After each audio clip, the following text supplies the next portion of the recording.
Every night you switch off for hours. But have you ever noticed that even when you're not awake, you're still living? You feel, love, suffer, meet people, and even face fears you would never face during the day. So tell me, if you remain conscious even when you sleep, what is reality, really? Maybe waking life is just a different kind of dream, from which we haven't yet learned to wake up. Have you ever stopped to think that maybe the most important moments in your life don't happen when you're awake? It seems strange, doesn't it? After all, we always hear that sleep is just rest, an off button until the next day. But what if I told you that while your body is immobile, your consciousness could be passing through portals, accessing hidden realities, or even rehearsing your own death? What no one tells you is that there are people who dream about the future before it happens. Others meet those who have already passed away, and some live entire years in just a few minutes of sleep. This is not fiction, it is real experience, reported by thousands of people throughout history. Science tries to explain it with formulas, but there's always something left that escapes, something that only you, by living it, can understand. And perhaps this is the most uncomfortable part. What you call reality may be just a fraction of what actually exists. While you sleep, doors open, and if you learn to observe them, you can discover truths that completely transform the way you see life. So, ready to walk through this forbidden territory, which almost no one dares to explore? Many people believe that when we sleep, our brain simply turns off, like a switch. But the truth is quite different. During sleep, especially REM sleep, some rational areas rest, while others, linked to emotion and imagination, light up like a lit stage. That's why intense stories emerge in dreams, with no apparent logic, but full of meaning. Imagine that consciousness is like a theater director who, at night, decides to play at creating impossible scenarios. The audience, which is us, just watches, without being able to intervene. One moment you're at home, the next wrong in a forest, or talking to someone who left years ago. It doesn't make logical sense, Quan, but it makes emotional sense. And it shows that, even at rest, our mind remains alive. Have you ever noticed how certain dreams repeat themselves? A friend dreamed of endless stairs, a clear sign of anxiety. Another dreamed of closed doors, reflecting obstacles in his career. They are codes of the mind. Metaphors that, when deciphered, reveal to us that sleep is much more than resting. It is like accessing a secret language, preparing the ground for something even deeper. Dreams work like a mirror, but not an ordinary mirror. They reveal what is hidden, unfaced fears, hidden desires, emotions we pretend not to feel.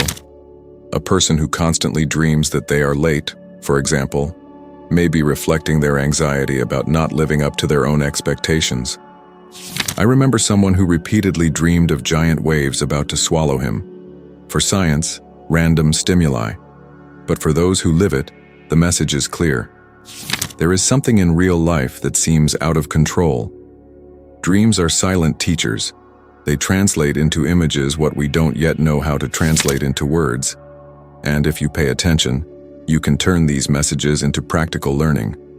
Dreaming about doors can be a sign of opportunities or obstacles. Dreaming about labyrinths, mental confusion. Dreaming of flying, desire for freedom.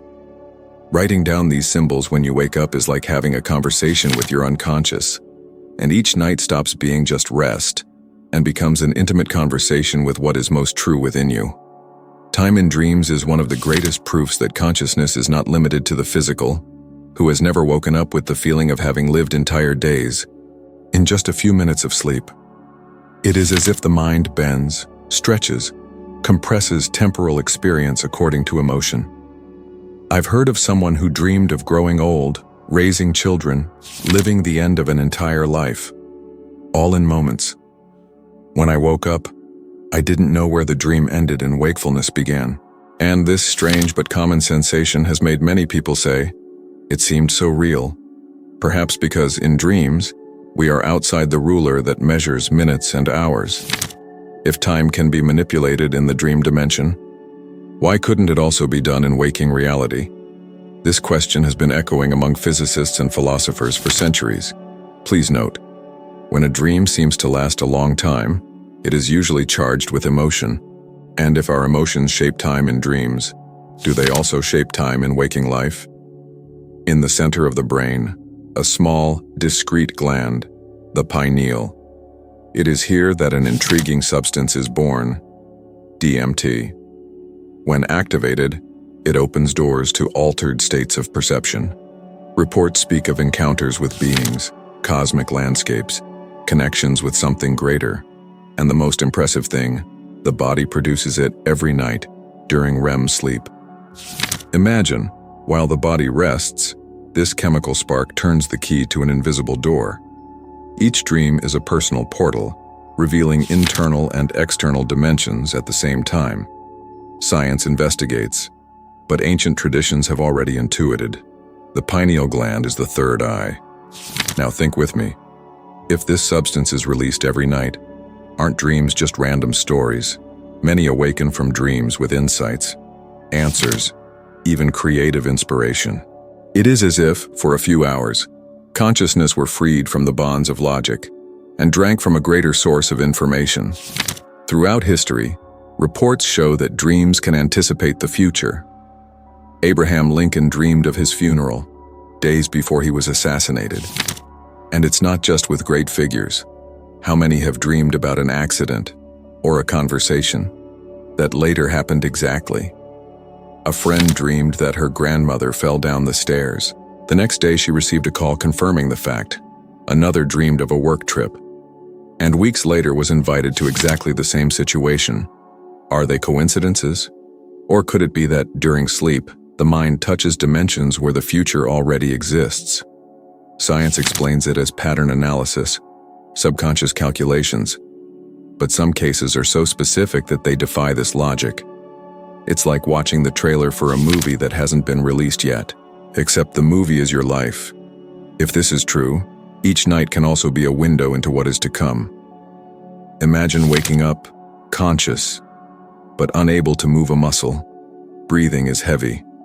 The body doesn't respond, and a strange presence takes over the room.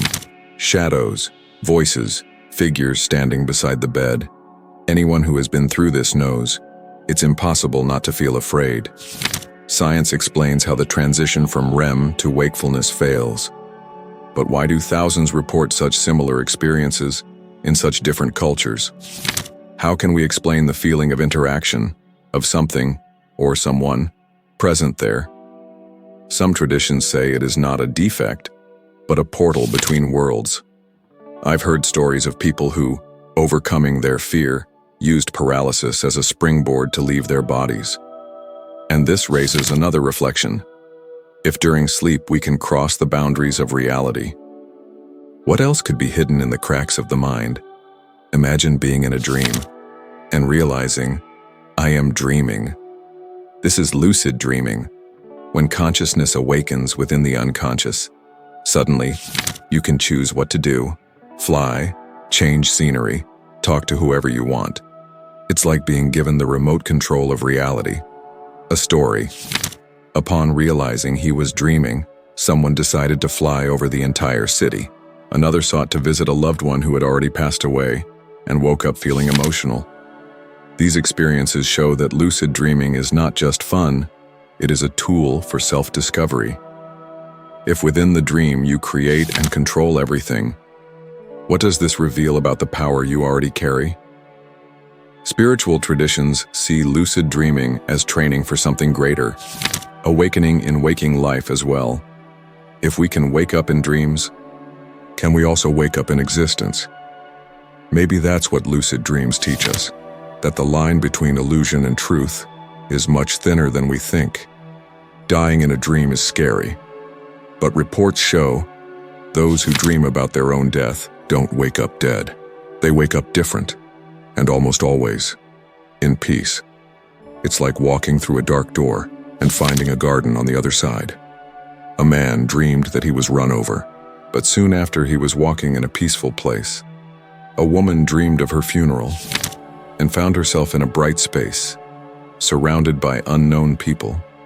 These experiences raise the hypothesis: dreaming about death may be a rehearsal, not the end, but the beginning of something new. Spiritual traditions have always said this: death is not the end, but a passage. If dreams simulate this transition, perhaps they are preparing us to understand eternity. And the most curious thing, those who dream about their own death wake up valuing life even more. As if I had received a reminder that existence goes far beyond the physical body. Now tell me, how many times have you woken up with the feeling that that dream was more real than life itself? How many times have you ignored signs, symbols, messages that could change the way you see the present? Maybe you're wasting every night an opportunity to discover who you really are. What if, in fact, each dream was a training to awaken, not only within the dream, but within life? You already have access to portals, experiences, and answers that most dismiss as fantasy. So I ask you, how long will you believe that dreams are just illusions? Or is it time to explore them as keys to your expansion? Write down your dreams, observe their symbols, try lucidity techniques, and share here in the comments. What was the most memorable dream of your life? Before you leave, subscribe to the channel and turn on notifications, because what's coming next will take you even deeper into this journey of self-discovery.